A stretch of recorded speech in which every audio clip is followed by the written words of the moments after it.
Ինչ է աղոթքի կենտրոնացումը։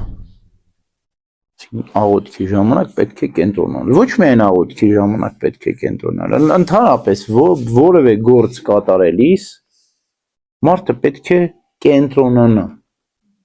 Այսինքն միտքը, օրինակ, վարպետը պետք է մտածի, շարադրի իր աշխատանքը քայլ առ քայլ, չէ՞։ Բայց դա դեռ առաջին քայլն է։ Երկրորդ, պետք է իր մտածածը փորձի իրագործել, աշխատել։ Բայց ամեն փորձը հաջողությամբ չի պսակվում։ 1-2 փորձ է անում, 3 փորձ է անում, 4-րդ, 5-րդին նոր ստացվում է։ Եվ երբ որ ստացվում է, դա դեռ չի նշանակում, որ ինքը վարպետ է, հա, դեռևս աշակերտ է, երբ որ 10-20 անգամ կանի ու անվրեպ կանի, սխալ չի գործի, 21-րդ մի հատ կվիրեպի, ուրեմն վարպետի մոտ է, հա։ Երբ որ 100-րդը կանի ու մի հատ կվրիպի, ուրեմն վարպետ է։ Հիմա ինչու եմ ես այս օրինակը բերում։ Նույնն էլ աղոթքն է։ Կենտրոնացած աղոթքներու համար նախ մենք պետք է մտածենք աղոթքի բառերի մասին։ Ինչի մասին է այս աղոթքը, հա։ Պետք է մտնենք բովանդակության մեջ աղոթքի եւ պետք է ապրենք աղոթքի խոսքերը։ Աղոթքը դա երկունք է, ծնունդ է։ Առաջին անգամ բնականաբար չի ստացվի աղոթքի խոսերը ապրել, բայց պետք է ճիք ու ջանք գործադրենք, այսինքն հասկանանք աղոթքի բովանդակությունը, խոսքերը, հայրմերը օրինակ, ինչ աղոթք է։ Մարդու ամբողջ կյանքն է, փրկagorցության ուղին է հայրմերը, չէ՞։ Հայրմեր, որ երկնքում ես, թող սուրբ լինի թող անունը, ամեն ինչ էս պատմում է Քրիստոս, քայլ առ քայլ,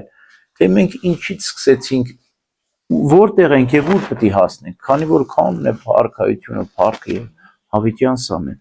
Այսինքն, երբ որ դու հայրմերն աղոթում ես, դու պետք է կենտրոնանաս բառերի վրա։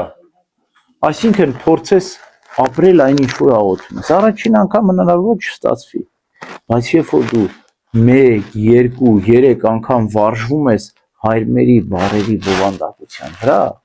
երբ որ ամեն անգամ ասում ես, վերարտադրվում է քո ապրումը։ Աղոթքը դա ծնունդ է, վերարտադրություն է։ Մարդը կինը քանի անգամ կարող է ծնել, ոչ շատ, մի քանի անգամ, բայց մարդը աղոթքի երկունքով 100,000 անգամ կարող է ծնել, երկնել ու ծնել։ Այսինքն աղոթքի բովանդակությունը մենք լավ պետք է հասկանանք։ Եվ երբ որ դու մեկ անգամ երկնում ու ծնում ես, երկրորդ անգամ ավելի հեշտ է լինում քեզ երկնել ծնելը։ Ամեն անգամ չի ստացվի, բայց պետք է մենք դարձնենք հաճախակի այդ երկունքը մեր աղոթքի եւ ծնունդը, հա։ Մի անգամ գոնե մենք պետք է նստենք այդ աղոթքի բառերի մասին, լրջորեն մտածենք, հասկանանք ինչ ենք աղոթում։ Եվ սաղմոսները,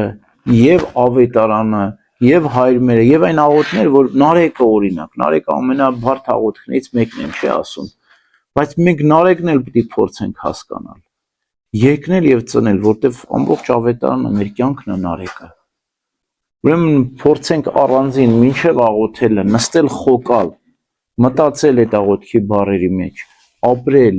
ծնունդ տալ, այն ժամանակ մեր աղոթքը պատղաբեր աղոթք կլինի։ Բայց դեռ դա սկիզբն է։ Երբ որ մենք անընդհատ նույն երկունքն ունենանք 100-ից 99 երկնենք ու ծնենք, մի հատ վիժենք, ոչինչ։ Բայց եթե 100-ից 99 մենք երկնում ու ծնում ենք, ուրեմն մենք աղոթքի վարպետ ենք, հա։ Բայց եթե մենք միշտ երկնում ենք ու վիժում ենք, ինչպես դու ասում ես աղոթելուց միտքս ցրվում է, դու երկնում ես ու չես ծնում։ Պատկերացնեք,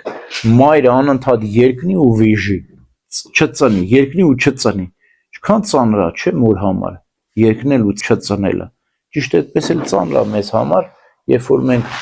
աղոթում ենք ու պտուղ չենք ստանում, արդյունք չի գալիս։ Ամենամեծ ծնունդը աղոթքի դա արտասուքն է։ Ասում են, երկար է ճանապարհը, որ երկրից դեպի երկինք է։ Կարճ է ճանապարհը աչքից դեպի այդ, բայց այս կարճ ճանապարհը աչքից դեպի այդ հաղթահարում է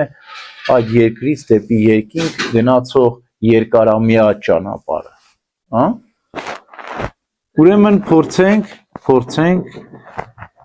աղոթքի բառերը հասկանալ, բովանդակությունը հասկանալ, մտնել դրա էության մեջ եւ ամեն անգամ մեր հասկացածը, մեր իմացածը երկնել ու ծնել ամեն